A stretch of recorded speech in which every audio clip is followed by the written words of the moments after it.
Hey everyone, welcome back to the channel. Before we dive in, don't forget to hit that subscribe button and turn on notifications so you never miss out on any of our videos. We've got plenty of in-depth political analysis coming your way. Today, we're diving into one of the most significant events in recent American history, the 2020 presidential election. We'll not only break down the presidential race, but also look at key Senate and House races that shape the political landscape in the U.S. So grab a snack because we're getting right back into the details. Let's start with the presidential race. The two main candidates were Republican President Trump and the Democratic challenger, former Vice President Joe Biden.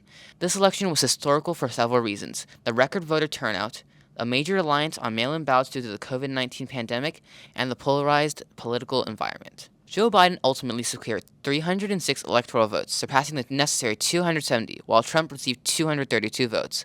One of the pivotal states in this election was Pennsylvania. After flipping from Republican to Democratic, Biden took the state by a margin of 1%, which helped him secure the presidency. But it wasn't just Pennsylvania. Biden flipped several key battleground states that Trump had won in 2016, including Arizona, Georgia, Michigan, and Wisconsin. These states were crucial in shifting the balance of the electoral map. Now, while all eyes were on the presidential race, the Senate and House races were just as important. Control of the Senate was up for grabs, and it turned out to be a nail-biter. One of the most talked about Senate races was in Georgia. Two seats were on the ballot, and both went to runoff elections in January of 2021. Democrat Raphael Warnock faced Republican Kelly Loeffler, while Democrat Jon Ossoff took on Republican David Perdue. In a historical outcome, both Democrats won, giving the Democratic Party control of the Senate through a 50-50 split, with Vice President Kamala Harris serving as the tiebreaker.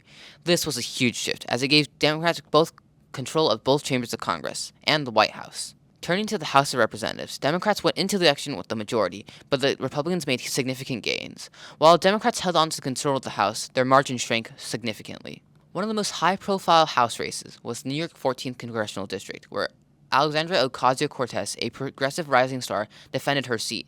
She faced a well-funded challenge, but ultimately won comfortably, securing her position as a leading voice in the Democratic Party. Another closely watched race was in the California's 21st District, where Republican David Villardo managed to flip the seat, defeating Democratic incumbent T.J. Cox. The 2020 election will be remembered for its continuous aftermath. Trump and many of his allies challenged the results, citing widespread voter fraud, particularly around mail-in ballots. However, these claims were widely dismissed by the courts, and recounts and audits across multiple states reaffirmed Biden's victory.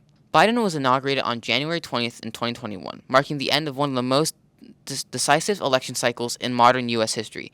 His administration came into office amid a global pandemic, economic uncertainty, and a deeply polarized political climate. To sum it up, the 2020 election wasn't just about the presidency. It was about the future direction of the U.S. government. With Democrats gaining control of both the White House and Congress, the political landscape was set for major policy changes, and we're still feeling the effects of the election today. Thanks for watching. If you found this video helpful, make sure to hit that like button, subscribe to the channel, and don't forget to ring that notification bell so that you'll know when we drop our new content.